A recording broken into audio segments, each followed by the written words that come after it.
Hey friend, welcome to the Self-Care Isn't Selfish podcast. I'm your host, Emily Nichols. I'm a self-care coach who is on a mission to help you get your body and mind fit through simple and sustainable self-care habits. And I get it. I'm a busy working boy mom who used to feel like a hot mess all the time until I found a solution, my own self-care routine. And friend, I want that for you too. Join us each week to hear attainable self-care tips for all areas of your life from my amazing guests or quickie episodes with me sharing my own experiences and professional wellness knowledge. After each episode, you'll leave with an action plan to start making self-care a priority in your life and get your body and mind fit. So grab a cup of coffee, glass of wine, or your favorite sparkling water, and let's do this. You're listening to episode 72 of the Self-Care Isn't Selfish podcast. Hey friend, I'm so glad you're back, and I hope you had a really wonderful Thanksgiving. No matter what it looked like, I hope you had a feeling of gratitude, not only that day, but all day long. So gang, we are coming up to the end of the year. And that means January is right around the corner. A lot of people use January as a time to set New Year resolutions, begin new habits, all the things. It's just such a busy time of year where you're trying to just get your life right, right? And a lot of people do that by starting with the January Whole30. So I thought it would be very timely and very informative for you over the next month to bring on guests from the Whole30 world, some of my friends in our Whole30 community. And I'm bringing on these particular people because they have such a real and knowledgeable outlook on Whole30 that I don't think we've covered enough here on the show, and I don't think we've covered enough in the Whole30 community.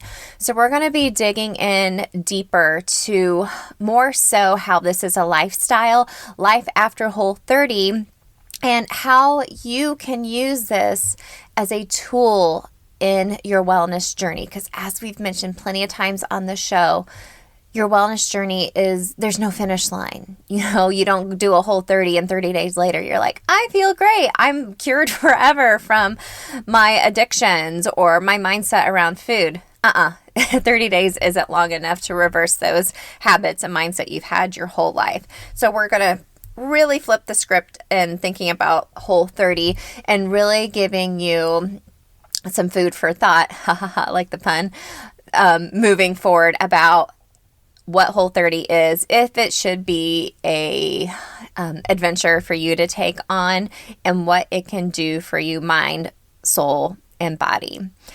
If you go back a few episodes, I've shared my journey through Whole30, my own Whole30 story that really set off my whole self-care routine back in 2015 with my husband and myself.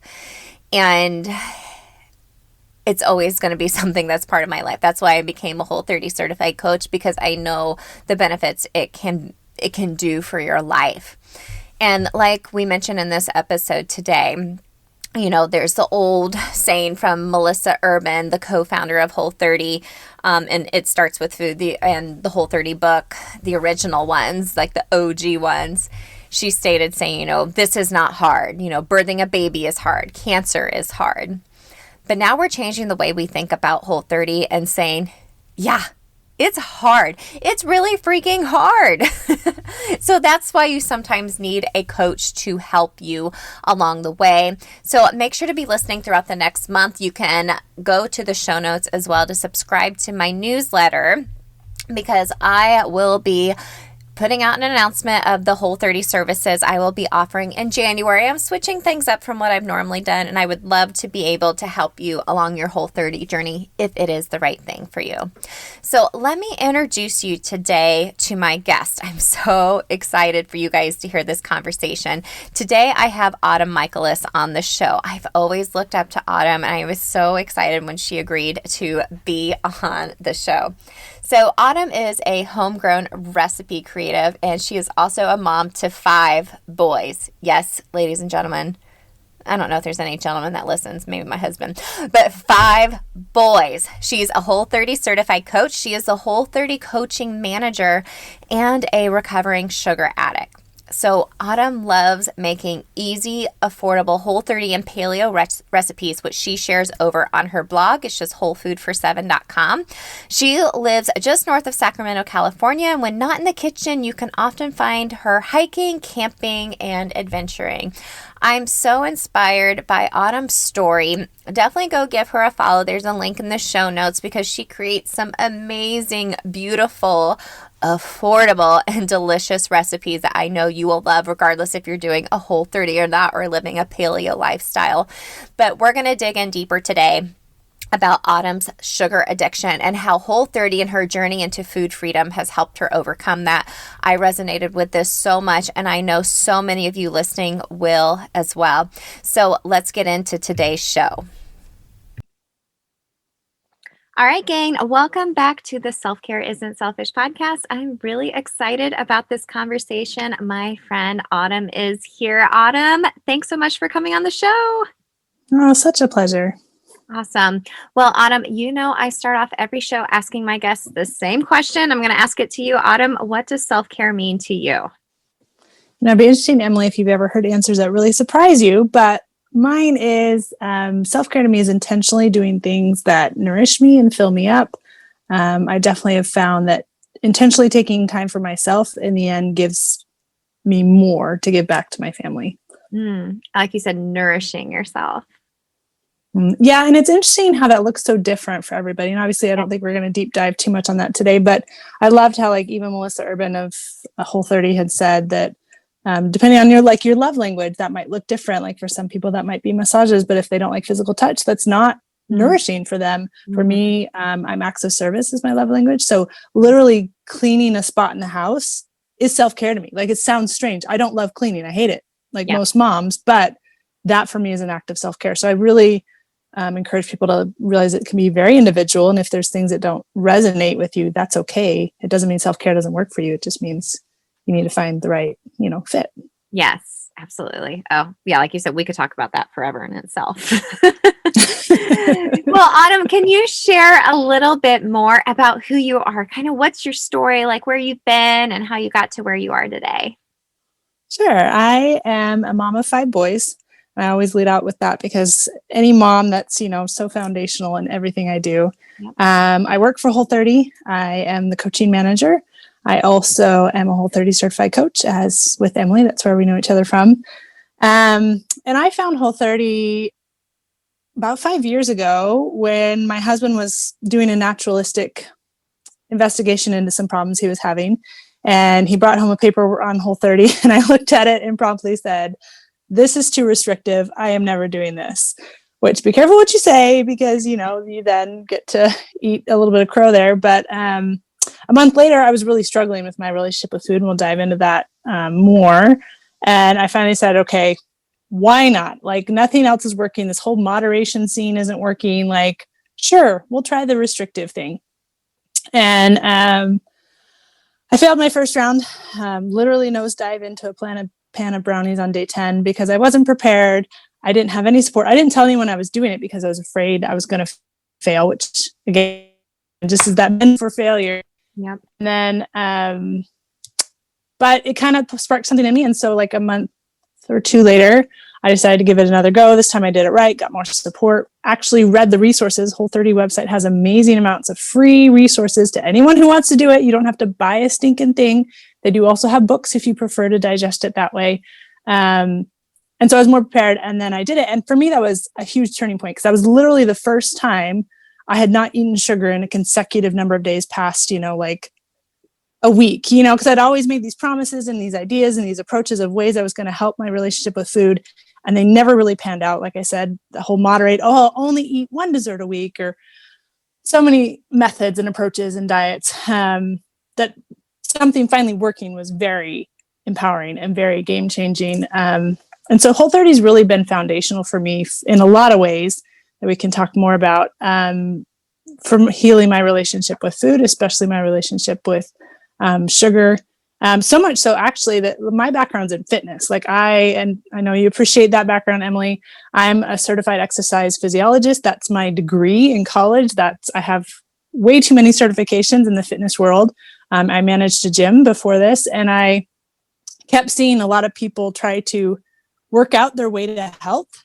And a lot of them were just getting overuse injuries. And sure, they were strong as heck. They were, had great heart and lungs and all those things, but they weren't healthy. Yeah. And that just confused me because I thought it was like a one-stop shop that you work out and you're going to be so healthy and fit.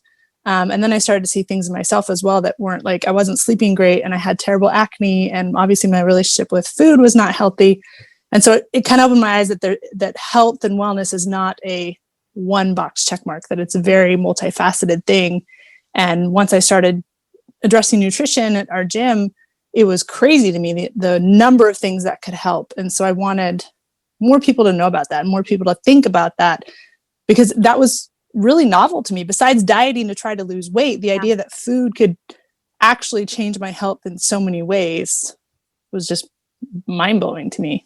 Yeah, that's such a good point, because I think when we think of food and like changing the way you eat, you think of a diet and being restrictive in order to lose weight, not necessarily I'm eating to be healthier and address ABC issues in my body that maybe are caused by food, but you don't know that. For sure. Yeah. And I always felt like after I did my first couple successful Whole30s, I felt like a bad infomercial when I would tell people, like, it literally changed those things. Like, I was a chronic napper. Suddenly I didn't need a 2:00 nap every day. My acne that I was on heavy medication for suddenly was gone. Like, it just sounded like I was making it up. And I kept hearing it again and again and again from the people that would do it. And I'm like, there's something to this. Like, there is a lot that food can change. Yeah. I always say, when you keep hearing the same message over and right. over and over again, you should listen. And it's so funny. I know we've talked about this before, but my first Whole30 was 5 years ago too. And my husband wanted to do it. And I was like we printed off from the Whole30 website. We probably still have it in like the kitchen drawer somewhere with other random like recipes, but we printed off like how you would feel day by day, like day 1, day 2. And we printed it off, and we just kept laughing about how accurate it was. But when he approached me about it, I was like, we're not doing that.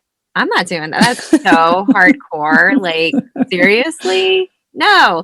But doing it together, like, we were really successful in doing. We didn't do the reintroduction right. I've talked about that before on the podcast. You should do the reintroduction the right way.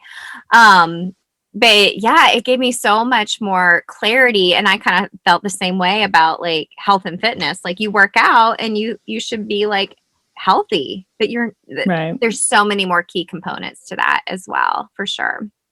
Yeah, which is why this podcast is so great, because it just addresses so many of these other facets that taking care of your health is so much more. Well, thanks, Autumn. I appreciate that. Well, let's talk about sugar addiction a little bit more, because it's something I really relate to, and something I learned about myself during my first round of my Whole30. I realized I turned to sweets when I was stressed or anxious or mad, or just because it was a habit more so than anything. But I'd love to hear kind of about your journey and what you realized about your own sugar addiction through Whole30, and how you helped overcome that as well. For sure. Yeah. And it's something I'm grateful we're talking about, because it isn't talked about enough, in my opinion. I know a couple years ago, I felt so alone and so like broken in my relationship with food, specifically my sugar addiction. And just nobody talked about it. And since I've started talking about it and making it part of what I discuss on my feed, I've had so many people reach out and say, I had no idea. I thought I was alone. And realize, when I say sugar addiction, I want to be really respectful of other substance addictions out there. I'm not using it lightly, and I'm not trying to be disrespectful. And also, I think it's really important to look in the eyes what's actually going on. And for me, it did feel and present like an addiction. And I even like Google, Webster Googled it. An addiction is having an intense focus on something to the point that it disrupts your life. So if you feel like, I called it a monkey on my back, you feel like there is something that like you are out of control with your relationship with sugar, and that, you have this need for breakfast, lunch, and dinner, or You have to have that treat at the end of the day, or whatever it may look like for you, where it's affecting like your patterns and your habits, then it is in some level an addiction. And I wanted to share a quote from Melissa Urban, co-founder of Whole30, because I did a takeover on this, and I asked her, because she is a recovering drug addict, like full on heroin, that kind of drug addict. And I said, is this okay? Is this something you can support me talking about sugar addiction? And she gave me a quote that she's allowed me to use since then. And she said, while the DSM-5, which is kind of the addiction categorization, may not yet classify sugar as a substance use disorder, many medical experts across the globe believe the evidence is mounting. Too much added sugar could lead to true addiction. For those of us who feel truly out of control with sugar and processed carbs, a call to our experience to call our experience an addiction feels all too accurate. So really, and that's to me the first step, is you have to look it in the eyes. Like, I almost made it like this cute thing. And I think our society and the memes and the ads support that, unfortunately. Like, oh, I just have a sweet tooth. Like, oh, I just, just these little cravings. Like, it's this cute little puppy. No, like, we call it in Whole30 a sugar dragon for a reason. And anyone who's felt that roaring need, like, that is not healthy, and that is not a light thing. And realize that there's a whole range of what that can look like. And I want people to kind of review and internalize and be honest with themselves where they're at. Like I said, it could be maybe you feel like breakfast, lunch, and dinner. Like, at first it was every meal ended with a treat. And breakfast, that might be a donut or a muffin or an eclair or whatever.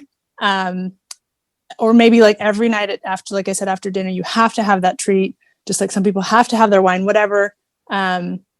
Two, I got to the point where I was lying to my husband, telling him I needed to go to the gas station, or I needed to go to a friend's house to pick something up.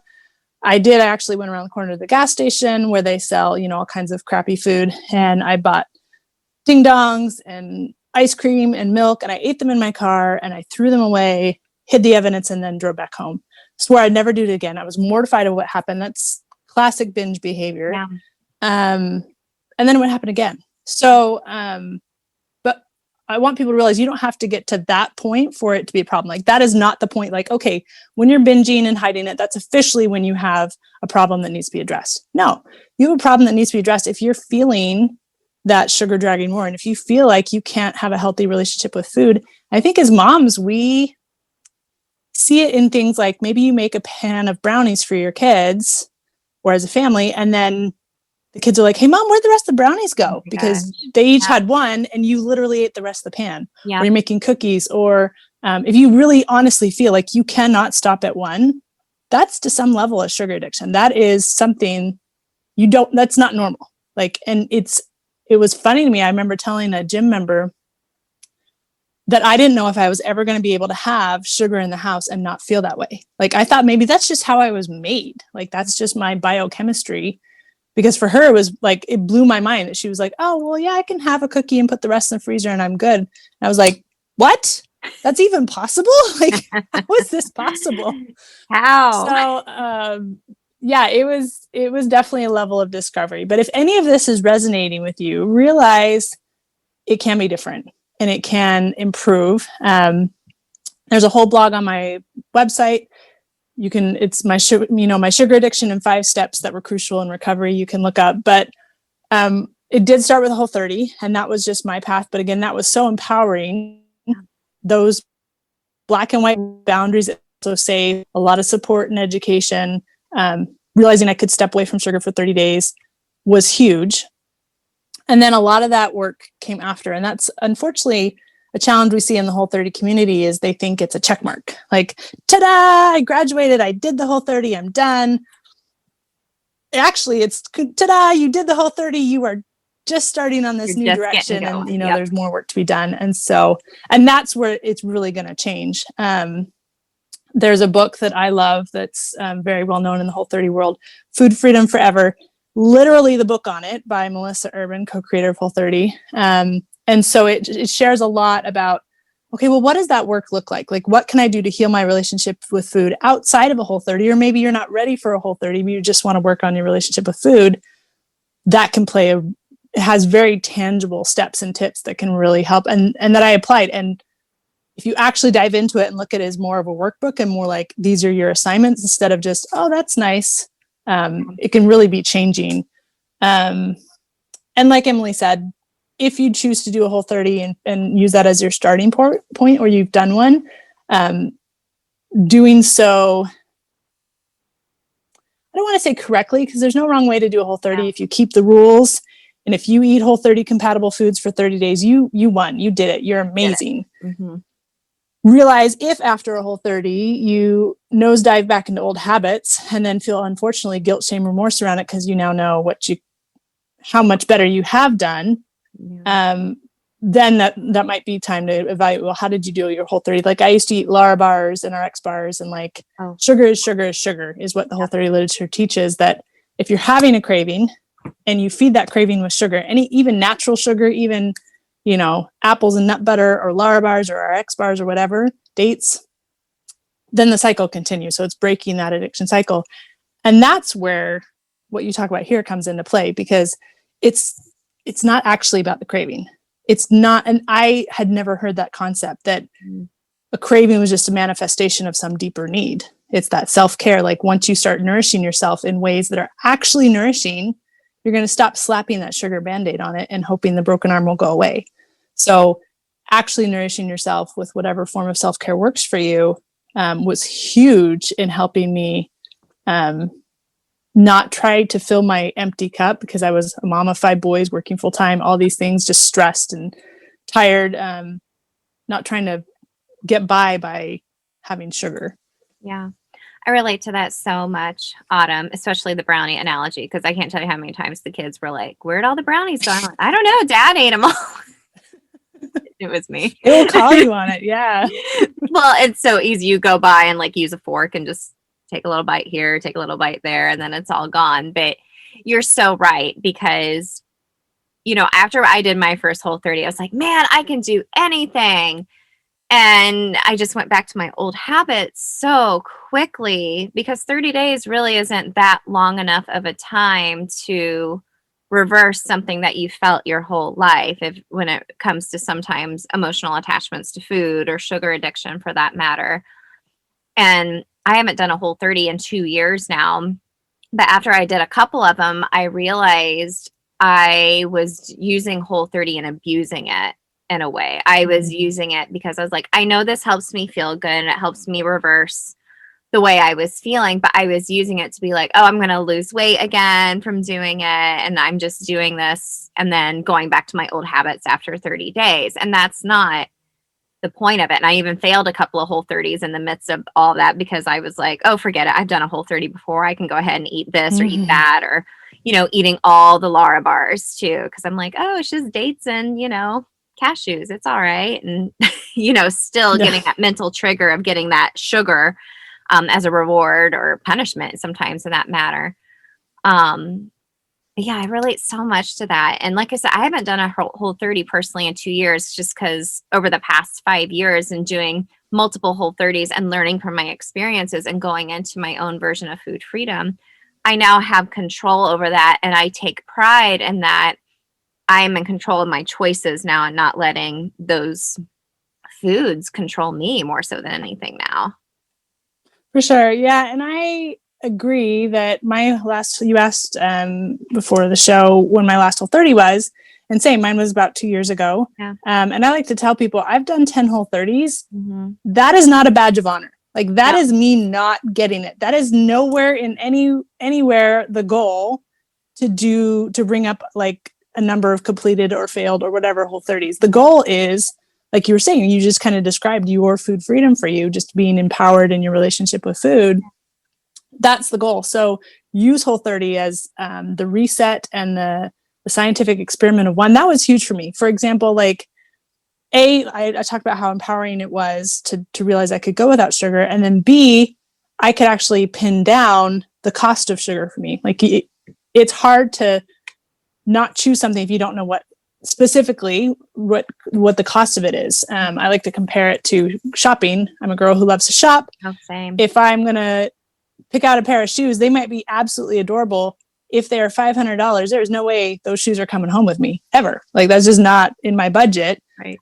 So same with food. Like if you know how food works for you and kind of the quote unquote cost for food, then it's easier to decide, is it worth it? And that's a huge food freedom question in the Whole30 community of, is it worth it? Do I really want it? Well, you can't answer that if you don't do the reintroduction that we were talking about. And through my reintroduction, I realized sugar made me behind my eyes tired. And it also was highly correlated with my acne. So being that chronic napper where I felt like every day I had to have a nap, I cut back on my sugar and suddenly my blood sugar is a whole lot more stable. So there's not these like giant swings. As well as I was a nicer mom. Like I would always be kind of yelling at my kids around 5 o'clock every day. And it's because my blood sugar was tanked because, it was just before dinner. And I didn't realize, like, it just was so empowering to me to realize my moods can be better. My acne can be better. My sleep can be better. My energy can be better with less sugar. Hey gang, cutting in on this conversation real quick to tell you about my favorite headbands from Maven Thread. As a fitness instructor, I've tried, I think, every headband out there. Maven Thread is my favorite. It doesn't squeeze my head real tight. It doesn't slip while I'm teaching or taking a workout class myself. And best of all, they are so cute. So many different pretty patterns and colors. And I think I have one for every season of the year as well. So head over to maventhread.com and you can use the code EmilyNichols22 to save 15% off your first order. And hey, while you're there, check out their other workout apparel. They have so much more than just headbands. So head over to maventhread.com and use the code EmilyNichols22 to save 15% off of your order. And hey, tag me on Instagram at EmilyNichols22 so I can see you looking super cute during your workouts in your Maven Thread headband. And so because I knew the cost of it, sure, I just still totally, there are times when sugar is worth it. My birthday's in a couple weeks. There's going to be cake involved. Yeah. However, it's an active choice of something that's worth it versus just this constant stream of, like you were saying with the brownies, oh, it's right there. I'll just have a little here. It's just, not being very proactive in my relationship with food. I think reintroduction is a huge, huge component of food freedom. For sure. If you don't have that data, then it's really hard to make those worth it choices if you don't know what the repercussions are going to be, whether that be mental or physical effects of some food on your body, for sure. Yeah. And I will say just one quick note to moms out there. We as a family decided to go paleo, which is gluten-free, dairy-free, refined sugar-free, just in an experiment. We did it for 30 days 3 years ago. Because I was curious. I'm like, okay, I've done this for me and I'm feeding my kids like goldfish, granola bars, chips. Right. Like, oh yeah. I just felt guilty as a mom. And so finally I was at a point where I'm like, okay, let's just see what happens. And so I tried it for 30 days with my family and their energy, their sleep, same things I had seen. And the biggest factor was my then 7-year-old who probably some people would say was borderline ADHD and is really reactive, lots of screaming, lots of volume, intensity. Was suddenly very even keel. And you couldn't have, like, it gives me chills to think about it every time because I wouldn't have, there wasn't anything I could have paid enough money for him to have that and for us to have it because it affected our home so much to have this highly spirited, challenging kiddo. And when we cut back on those things and sugar has been one of the biggest correlations for us because we see it because we don't control what my kids eat outside of the home. That's their choice. So at school, he'll have a cupcake and he'll come home and we see some of those familiar past behaviors and like, so So sugar is, once you make those connections, it's very empowering. Yeah. And it's interesting, kids watching you do a Whole30 and embarking on your own wellness journey because they see everything. I mean, my kids know like, oh, that's not Whole30 approved, mom, or oh, can I have some of that new Whole30 ranch dressing, or and they get it. But it's the same concept, and kids get it eventually because they're not as accustomed to a certain way of eating or feeling as long as adults are. Because they're like, I've shared this with you before. My son is really sensitive to red dye and sugar. He's a very high-spirited child, as your son is. He just turned 9, and he's borderline ADHD. But we really focus on him not having red dye. He and my oldest son made a big box of red Jell-O one time, and my youngest ate it all. And it was like he was on, I don't know what kind of drugs, but he was just extremely hyper. He couldn't come down from it. It was just like, Tyler, what's wrong? And he was just like, I don't know. I just can't stop. Like, he was just like jittery almost. And then the next day he was hungover. He was like literally like lethargic, felt like crap, didn't even want to go outside and play.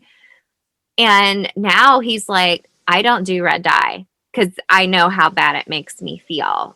And it was just from that one little time that he knew that's the way it made him feel. But we see that with other foods too. And as adults, we don't know what all these different foods are doing to us, and doing a Whole30 and doing a reintroduction the right way is just the perfect way to figure out those issues going on with you as well.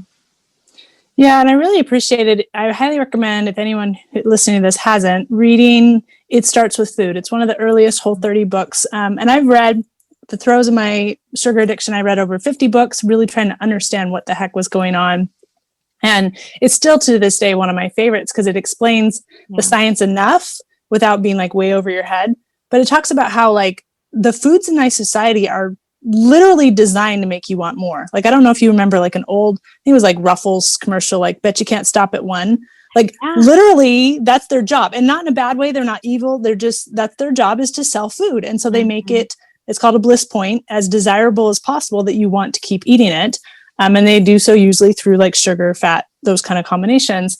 And realizing the foods are designed that way. And when you can pull that back and experiment with like a Whole30 or some kind of more natural reset, it allows you to like actually like your vegetables and not feel those cravings as much. So there are things you can do with the inputs that can help as well. And I love that you, the way you framed it to your kid and helped him make those connections of the red food dye. And it's important, I think, both with ourselves and with our kids, we realize we are not sitting here saying red food dye is bad, gluten is bad, dairy is bad, sugar is bad. The thing in and of itself isn't evil. There's no guilt, shame, remorse for eating it. It's just a choice with a consequence. And the more I was able to teach myself and my children that, the more empowering it was and added to that food freedom. I like to compare it to, I taught my kids this with a family lesson of, if you take a stick and on one end you write choice and the other end you write consequence. I told my kids, okay, try to pick up the stick on the choice side without lifting the consequence. Like, I just want you to hold that one side without breaking it in half. And they couldn't, of course. And the point was, the two are attached. You can't make a choice without accepting the consequence. They're always combined. And so realizing that within a food setting, because you've done a reintroduction, you know the consequence that's coming, then it helps kind of simplify and remove some of that language of like good, bad, clean, dirty type foods. Yeah, I love that.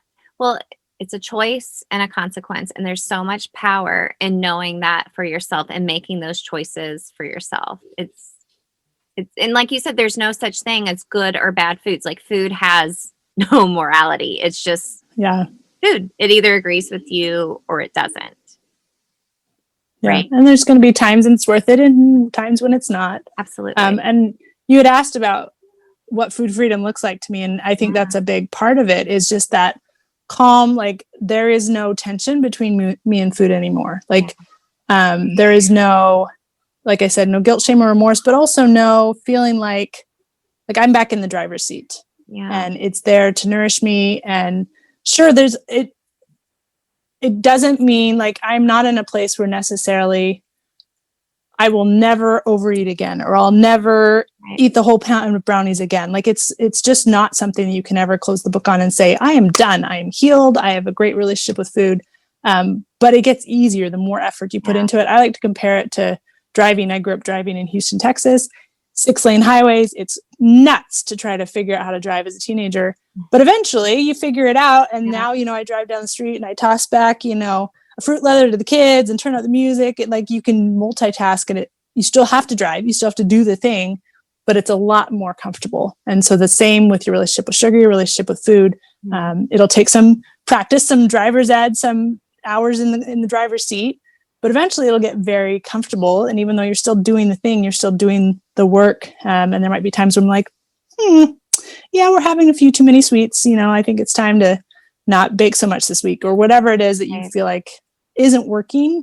I call those my food freedom boundaries. Nobody set them for me. It's just trial and error of what is or isn't working.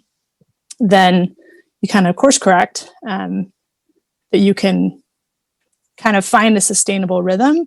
Yeah. And that's one thing I love about Food Freedom Forever is it talks about one of the parts of the food freedom cycle is acknowledging when you're starting to slip. Yeah. Because it's going to happen. And I love that humanity behind the idea that we are not saying that the things we are doing fixed us, cured us, made it all done. I'm always going to say I'm a recovering sugar addict, and that's pretty common in the addiction world, that it's not something you're ever graduated from, but that you're human. And there's, especially we're coming to a time with holidays. I know this is going to come out right before Christmas holidays, where it can be very challenging to feel in a good place with your relationship with food.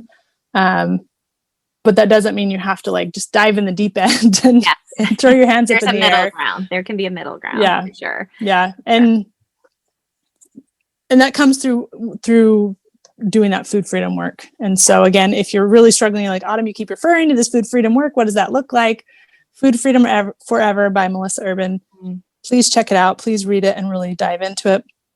The first part just talks about a Whole30. So if you're not interested in Whole30 or you've already done one, just kind of cruise past it. And then the last 2/3 of the book kind of talk about those tangible in the moment strategies, big picture strategies, like actual tools you can pick up and do that work. Yeah. And I'll make sure to include a link to that in the show notes, because that's actually my favorite Whole30 book. It's my favorite Whole30 book. I've read it twice, and I've probably listened to it probably about half a dozen times, just having it on in the background while working, just because it's so real. It's real, and it's real strategies too, which I love. Yeah. And anyone who struggles with their relationship with food or sugar, I literally was sitting on the couch saying, yes, this is me. Yeah. Oh my gosh. Like, this is like, I'm not alone. And you'll connect a lot with what she describes in there. And then she goes into those strategies. So definitely check that one out. Yeah. So Autumn, as a mom to 5 boys, and I know your family is Paleo, what would be your biggest piece of advice for someone wanting to embark on some type of Paleo lifestyle with their family, or just cooking for a big family in that manner? I'm sure you've heard this a lot as a Whole30 coach as well. You'll have someone say, oh, I want to do a Whole30, but my husband's not doing it. And my kids, I'm still making them like Kraft mac and cheese, and I'm making like 10 meals for dinner. Like, what would be your biggest piece of advice for someone just kind of wanting to eat healthier, getting their family on board? And, you have 5 boys, so you have a lot of mouths to feed. Yeah, they are my walking stomachs. They eat me out of house and home on a regular basis. So I get it. It's a lot. And working full time, I used to not be a working mom. And so like adding those layers of I only have so much time. My 2 things would probably be let good enough be good enough. And then also stepping into the fact that you control what goes on the table and into the house. Let good enough be good enough. There is no elitist, like healthy eaters club. And this is a big tenet for me, as Emily knows. We live on a budget. Like I have 5 children. Like we live on a budget, and I shop at Walmart, and I make a lot of my stuff from scratch because though I don't feel like I have a ton of time, it's more affordable. Yeah. So realize that we don't have the money to buy grass-fed beef or all organic produce, and that's okay. Like you can still improve your health through doing what you can, and you don't have to feel like you have to be able to do it all quote unquote right before you can move forward. Or there's some Whole30 coaches who their kids have done a Whole30. One of my children has, the rest have not, but we've played around with cutting back, like I said, on the sugar, the dairy, the gluten, and kind of done those experiments. So you don't have to, there's no right way to do it, but you do need to move forward and try to get more of those fresh foods in your house. And that's where it was, and it's a big sigh before it, because we as moms, I really wanted to pretend like it wasn't my job or role with what I brought in the home, that my son was walking around with a giant bowl of goldfish all day, every day. I'm like, oh, they're whole grain, he's fine. Or that my kids snacked all day long and then came to dinner and they never like what I make. I have to, give them a hot dog so they won't starve. Like all these things that I allowed were when I put on my grown-up pants, I was allowing that. Yeah. I empowered that. Like pickiness is empowered. Most children don't actually come into this world picky. we empower it. And I empowered it to the nth degree, allowing snacks and allowing second meals and all these things. So kids are more flexible than you think. It sounds like a horrible undertaking to change your children's diet. I totally understand. And you might be surprised, but you have to be consistent. If you like 1 week say we're going to do, I'm not making a second meal, this is what we're eating. And then you bend to the wind and be like, oh, okay, well, you can go ahead and have those chicken nuggets in the freezer or that macaroni, that's fine. Nah, you got to like stick to your guns and be consistent. And I was shocked. Like I said, we did it for 30 days. I'm like, this is what we're doing. And I was stuck to my guns, and that's what we did for 30 days. By the end of the 30 days, I was blown away at some of the things my kids were eating, like cauliflower oatmeal. What child likes cauliflower oatmeal? I know most grownups don't like that. And it was my pickiest kid, my spirited kiddo. And so it's going to sound like a lot, but just pick something you want to work on, whether it's like, okay, we are no longer buying chips and soda or whatever it is, and stick to your guns and realize there's so many more resources out there now. There's so many great recipes. There's so many great products and things that can work well for your family. Like, we don't eat refined sugar, but we totally eat paleo, gluten-free, dairy-free desserts. And that's had less reactions for us and still been a good middle ground. So yeah. Such good tips. Now, the January Whole30 is upon us. It's coming very quickly. And I know that's when a lot of people decide to embark on their first Whole30. What piece of advice would you give to someone who is going to be starting the January Whole30? January is such a great time. It's just that fresh feeling. I know we're all hoping for bigger and better things in 2021. Amen. Prepare the heck out of it. Yeah. There's been some shift in dialogue in the Whole30 world. There's a lot of people saying, like, literally one of the most famous quotes is Melissa saying, "This is not hard." We're actually shifting. Yeah. It is hard. It is hard. And also, you are totally capable of doing hard things, and preparation is going to make that so much more successful. What does that look like? Well, at minimum, go on the Whole30 website, check out those resources. I especially love the PDFs that Emily was talking about printing out. You can work with a Whole30 coach like Emily, obviously. You can read the books, get the crap out of your house, make sure you have a plan, like just get some things in place so that you won't, because again, at my first Whole30, I thought I could just take foods out. Like, I'll just not eat the grain, the legumes, whatever, and I'll be fine. No, because that's what the standard American diet is built around. So have a plan in place, find somebody to do it with you or to be accountable to. And sometimes your spouse or your best friend is not the right person. You need somebody who's going to actually, like, kind of that tough love friend, whoever that is for you. That's the person you need, who's actually going to be like, no, honey, you're fine. And again, there's Whole30 coaches. If you want to pay someone to do that, it's literally their job. They do an excellent job. But yeah, that's a big piece of advice. The first time we did our Whole30, I was not prepared. We went to like a big party and like drank too much beer. And the next day I was walking around Kroger with my phone up, Googling like what is this Whole30 like everything I picked up. I'm like, I don't know what that ingredient is. And I was probably like an hour and a half grocery trip. And I was eating like apples and cucumbers before I left, because that's all the Whole30 approved stuff or Whole30. Like, I know I can eat this. Like, well, I know I can eat an apple or a cucumber. So it was not good preparation. That's such a great tip. Autumn, you do such a great job of sharing affordable and accessible and beautiful, yummy food on your feed. Can you share where everyone can connect with you and learn a little bit more about what you do? You do such a great job of inspiring people. Thank you. You can find me at Whole Food for Seven. That's WHOLE Food for Seven, the number 7, .com, or Whole Food for Seven on Instagram, Facebook. Like Emily said, I love sharing all things family, Whole30, Paleo. I'm a recipe creative, and my recipes are all super simple, budget, family friendly, because that's how we eat. Yeah. So I'd love to have you hang out with me there. Yeah. Autumn, thanks so much for this conversation. I know a lot of people are going to get a lot from it and decide if Whole30 is the right fit for them or not in January, or just take some of your food freedom tips and apply that towards their daily life. Thank you so much for sharing your heart with us.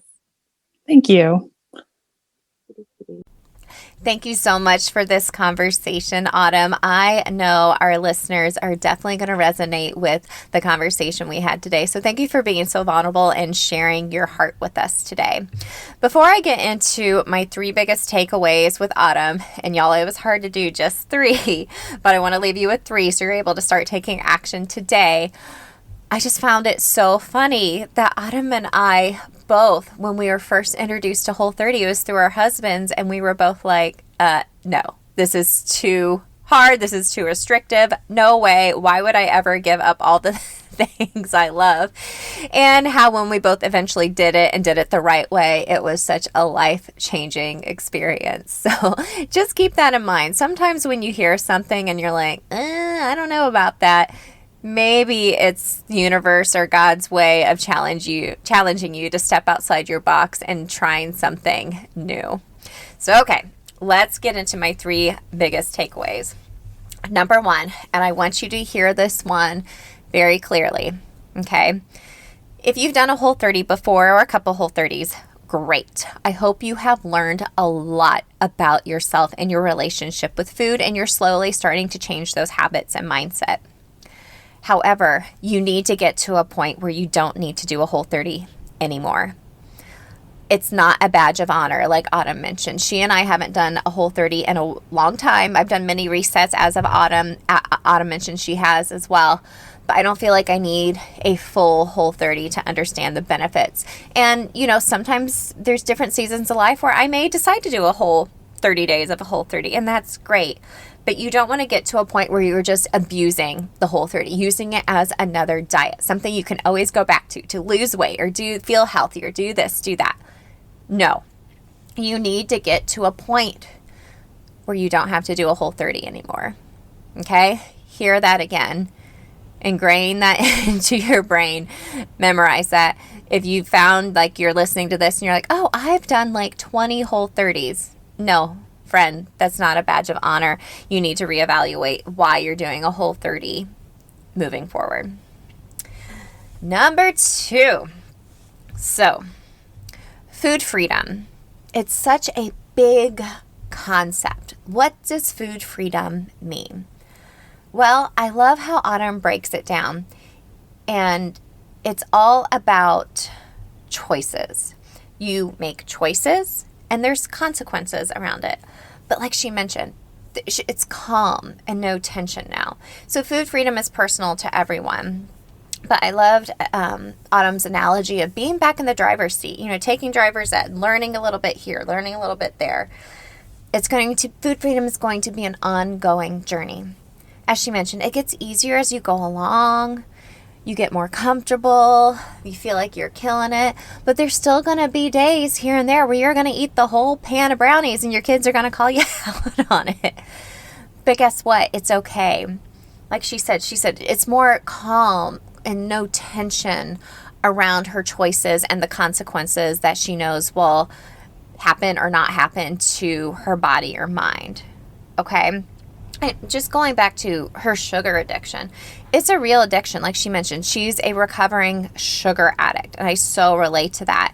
And it could be a habit that is triggered again by a certain emotion that's going on. And like she mentioned, cravings are intentional depending on the type of foods that you're eating as well. And sometimes that's not really your fault. So keep in mind, food freedom is a personal journey. It's an ongoing journey. But it does get easier the more you practice in giving yourself a little grace. If you eat the whole pan of brownies, that's okay. But give yourself a little grace and also just live your best life. Food is very emotional, but food shouldn't have so much control over your life. Food freedom lets you be back in the driver's seat and have that control again.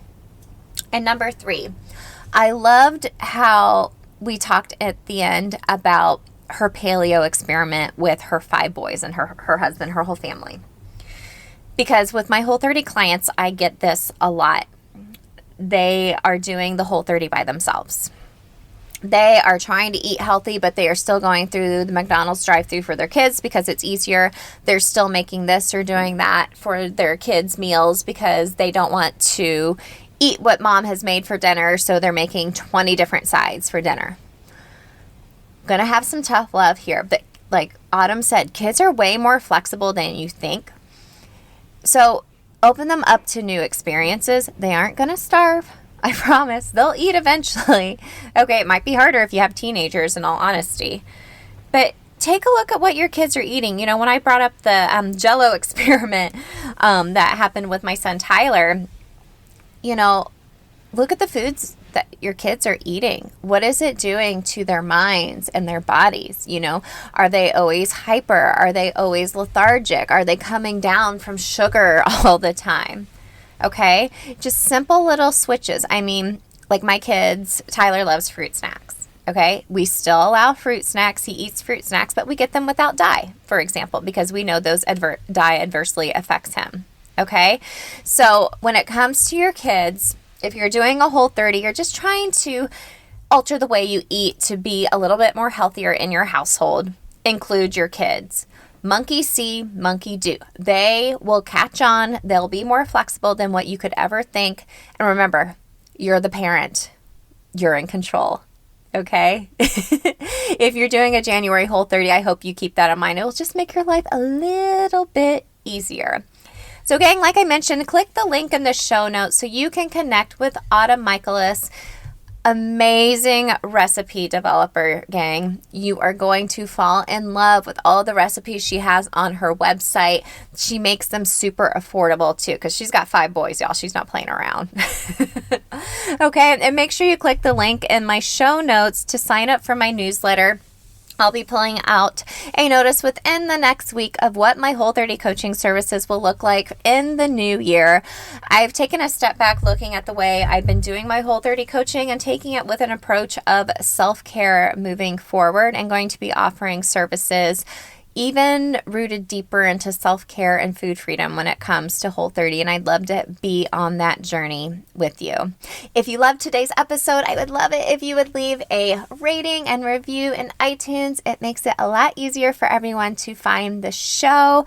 And also give me a follow on Instagram at EmilyNichols22. I'll be sharing a lot more Whole30 content throughout the month, and of course self-care content. I personally feel in my soul, the way you eat is a form of self-care. Whole30 taught me that. Whole30 also taught me food freedom, and that it's okay to have cookies and margaritas too. Okay? Just not like a full pitcher of margaritas and not the whole package of cookies. Okay? Okay, we'll talk about this a lot more throughout the month. I so appreciate you being here and sharing the show. And I'm just sending you all so much love as we're heading into the end of 2020. Let's go into 2021 ready to kick some butt. Sending you lots of love, and remember, self-care isn't selfish.